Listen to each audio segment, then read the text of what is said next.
अच्छा, फिटनेस की बात हो रही है तो जैसा कि आप सब जानते हैं कि हमारे लेजेंड्स खिलाड़ी जो हैं वो माशाल्लाह से बड़ी ज़बरदस्त कारकर्दगी कर रहे हैं। अभी इंग्लैंड के साथ भी उन्होंने मैच विन किया, इंडिया के साथ भी किया। और यूनुस खान साहब से जब सवाल किया गया कि फ़िटनेस इनकी बेहतर है अगर हम मुकाबला करते हैं हमारी आज की जो क्रिकेट टीम है जो वर्ल्ड कप से सुपर 8 से भी बाहर हो गई है, तो ये इतना डिफरेंस क्यों है, तो उन्होंने सवाल का जवाब देते हुए कहा है कि जो हारता है उस पर मलबा डालना आसान होता है, हमारी टीम बिल्कुल फिट है। तो फिटनेस का ही तो इशू है कि इमाद वसीम इंजर्ड थे, उसके बाद हमने देखा कि चलें टीम में तहाद की बात तो आप एक तरफ करते हैं, हम फिटनेस तक रहते हैं कि तो फिर तो इमाद वसीम भी इंजर्ड थे और हमारी टीम के अंदर आप खुद देखें कि अगर हम आज़म खान को देखते हैं या हम इफ्तिखार अहमद को देखते हैं तो मुसलसल हमें नज़र आ रहा है कि कहीं ना कहीं कमी बेशी है। तो यूनुस खान साहब कह रहे हैं कि नहीं वो बिल्कुल फिट हैं। देखिए यूनुस खान और जितने लेजेंड्स खेल रहे हैं वो कभी भी खैर वो अपने आप को तो सुपीरियर समझेंगे और समझना भी चाहिए, उन्होंने इतनी क्रिकेट खेली है, अभी तक खेल रहे हैं। हाँ। लेकिन एक चीज़ है कि जब हमने खबर दी थी इमाद वसीम के हाफ फिट होने की, आफा साहब याद होगा आपको, हाँ, कि इंडिया से मैच से कबल उनको पेन किलर लगाए जाएंगे, हाफ फिट है।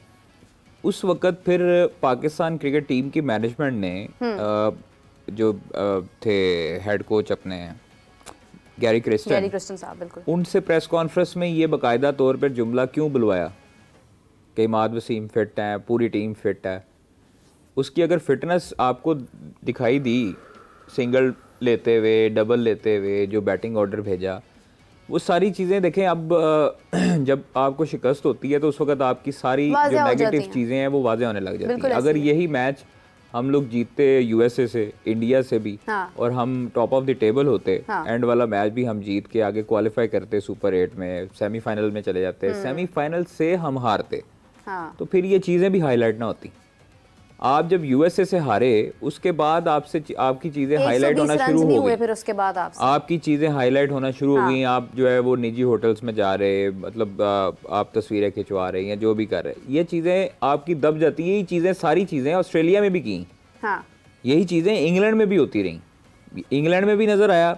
ऑस्ट्रेलिया जो वर्ल्ड कप था उसमें भी बैशिंग हुई जब आप जिम्बाब्वे से हारे, और फिर उसके बाद आपकी लाज रखी नीदरलैंड ने साउथ अफ्रीका को शिकस्त देकर। तो ये चीज़ें आप देखें, फिटनेस जो है इनकी नहीं सही, आपके इवन कप्तान की भी फिटनेस लेवल आपका अप टू द मार्क नहीं है उस तरह का। आप इंडियन जो है क्रिकेटर्स उनमें फिटनेस रोहित शर्मा की देखें और बाकी तमाम प्लेयर्स की देखें, पांड्या की देख लें, आप सूर्या की देख लें, आप विराट कोहली की देख लें, उनकी अलग एक फिटनेस नजर आती है, हाँ, उनकी रनिंग बिटवीन द विकेट नजर आती है। जो हाँ, रोहित शर्मा है उन्होंने ज्यादा कोशिश होती है कि वो क्रीज पे खड़े होकर मारे, हाँ। इसी तरह यहाँ पर ये सिस्टम है कि आपके जो यो टेस्ट होते थे, फिर उसके बाद आपकी जो दीगर एक्टिविटीज़ थी फिजिकल फिटनेस की, आपने कैंप लगवाया, अच्छी बात है, लगवाना चाहिए, काबुल में लगा, लेकिन उसके बाद भी वो म्यार उसी तरह का जांचना चाहिए था। आपकी फिटनेस लेवल का म्यार वहीं दफन हो गया था जब आपने आजम खान को सिलेक्ट किया। बिल्कुल ऐसे ही, ठीक है, चाहे वो आपका हार्ड हिटर है या नहीं है। इस तरह तो आप फिर शर्जील खान को भी रख सकते थे, अगर आपने रखना था तो फिर आप शर्जील खान को भी रखते, आप मुख्तलिफ प्लेयर से, उमर अकमल था उसको रखते, आपने क्यों अपने मिडिल ऑर्डर में उमर अकमल को नहीं रखा? उमर अकमल अभी भी इन सबसे बेहतर है, इस चीज़ को आप साहब अगर वो बताएं।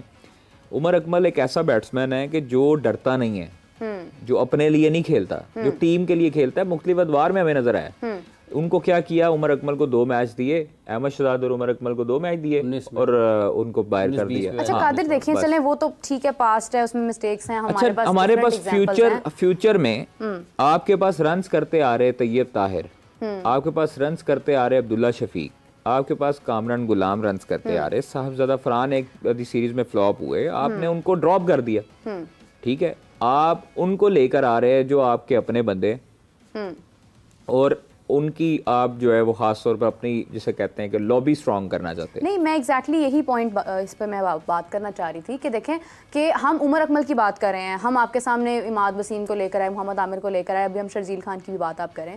हमारे पास कोई नया टैलेंट क्यों नहीं है? अभी ये टेस्ट सीरीज़ आ रही हैं, हमारे पास एक बहुत बड़ी अपॉर्चुनिटी है। आप देखें कि डिफरेंट जो ये स्क्वाड अनाउंस हुआ है अभी इंडिया का, सारे नए प्लेयर्स हैं उसमें, तो हम क्यों इस तरफ नहीं जा रहे हैं? हम फिर घूम घुमा कर बाबर आजम की वीडियोस जारी कर रहे हैं। हमने वर्ल्ड कप की बात की तो हम उमर अकमल की बात करें, ठीक है वो पास्ट था, उनके साथ गलत हुआ, वो हो गया।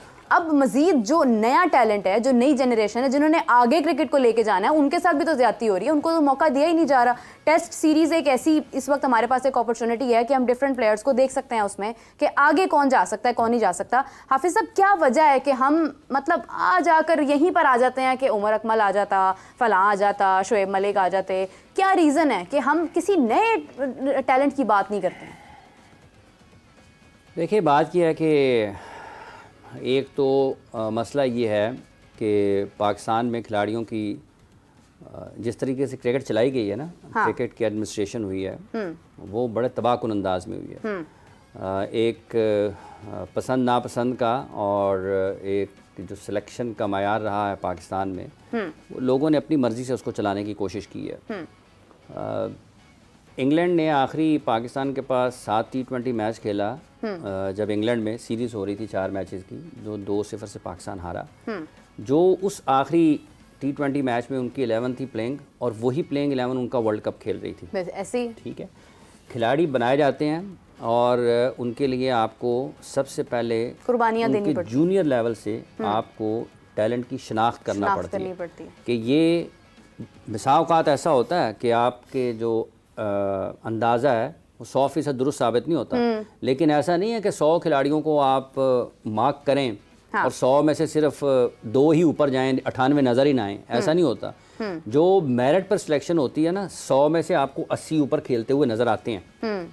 तो ये जो पाकिस्तान में मुनासिब अंदाज में खिलाड़ियों को इस्तेमाल ना करने की रिवायत है और इसने तबाह किया है पाकिस्तान के क्रिकेट को, नुकसान पहुंचाया। अब हमारी सेटल टीम है ना निस्बतन, इसको जो हमारी टेस्ट टीम कहते हैं, सऊद शकील आगे मिडल ऑर्डर में, सलमान अली आगा ठीक खेल रहे हैं, फवाद की जगह पर वो आए, फवाद आलम की जगह पर, ठीक है, अब्दुल्ला शफीक आपको टेस्ट मैच में ओपन करते हुए दिखाई देते हैं, वहाँ पर इमामुल हक भी हैं, वहाँ पर शान मसूद भी हैं, ठीक है। तो आपके पास ऑप्शंस हैं। आप टेस्ट मैच में अपनी बॉलिंग देख लें कि आपने किन बॉलर्स को खिलाना है। तो आपको कुछ ना कुछ लोगों की प्लेयर्स, अगर किसी की लक नहीं है ना, तो वो अगर परफॉर्म ना करे तो एक अलग बात है।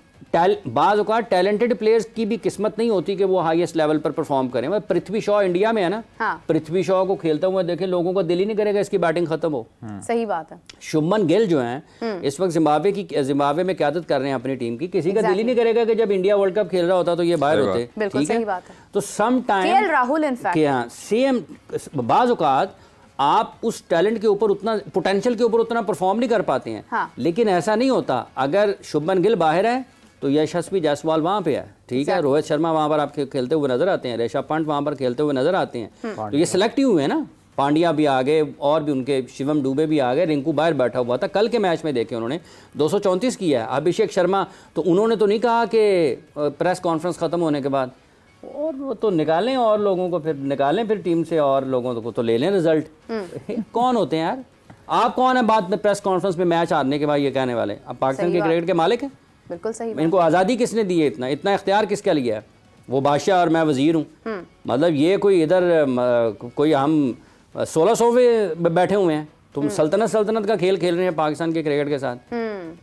तो ये जो रवैये हैं ना, इन्होंने तबाह किया है। ऐसा नहीं है कि खिलाड़ी नहीं है, आपके पास हौसला ही नहीं है, बिल्कुल आपको सोच ही नहीं है, आप प्रोसेस के ऊपर जाते ही नहीं है, ठीक है, आपने लोगों को बनने ही नहीं दिया, आप बजा के बैठे हुए हैं बस। ये बादशाह है, ये वजीर है। ये बादशाह और वजीर आपस में, बादशाह उसकी तरफ बॉल फेंकता है, वो उसकी तरफ फेंक देता है, वो क्रिकेट जो है वो नहीं। आफत साहब, जिम्बाब्वे जो सीरीज है, हाँ। उस पे इंडिया अपनी फुल स्ट्रेंथ के साथ नहीं जा सकता था। जा सकता नहीं, देखिए ना, लेकिन वो क्या है कि 3 खिलाड़ी पहुंच गया उनके, हाँ। वर्ल्ड कप विनिंग जो स्क्वाड है ना, उसमें से 3 पहुंच गए वहां पे, 3 पहुंच गए। और यशस्वी जायसवाल भी गया है मेरा ख्याल, 2-3 सिंह भी है। रिंकू तो ट्रैवलिंग रिजल्ट में था। ये जो 15 वहां से आए हैं ना, उसमें से भी 3 पहुंच गए वहां पे जिम्बाब्वे खेलने के लिए। मेन लड़के जितने उन्होंने अपनी उनको आराम करवाया, हाँ, और अपनी वो बेंच तैयार कर रहे हैं। खैर, इसके ऊपर हम डिस्कशन जारी करेंगे क्योंकि बहुत ही इंपॉर्टेंट टॉपिक है। उनके पास वो जवाब नहीं होगा तमाम मिडिल ऑर्डर करी कि मिडिल ऑर्डर ये परफॉर्म नहीं कर रहा, उन्होंने कहा जी उन्होंने ले आओ। हाफिज साहब और कादिर साहब की गुफ्तगू जारी रहेगी, लेकिन हमें प्रोग्राम रैप अप करना है। हम डिस्कस करेंगे मजीद इसके ऊपर, बात करेंगे। टॉपिक बहुत इंपॉर्टेंट है कि आखिर क्यों इंडिया अपने उन प्लेयर्स के साथ नहीं गया जो उनको ऑब्वियसली वहां पर जीत कर आ रहे हैं, इतने बड़े बड़े नाम हैं, क्यों आप मौका दे रहे हैं बाकी तमाम प्लेयर्स को? और अगर दे रहे हैं तो इसके पीछे क्या वजह है? पाकिस्तान को ज़रूरत नहीं है कि वो अपना नया टैलेंट प्रोड्यूस करें? इसके ऊपर हम बात करेंगे। हाफिज़ साहब, कारी साहब, आपका बहुत शुक्रिया। नाज़रीन, आपको दोबारा ज्वाइन करेंगे, मुझे इजाज़त दीजिए, तब तक के लिए अल्लाह हाफिज़।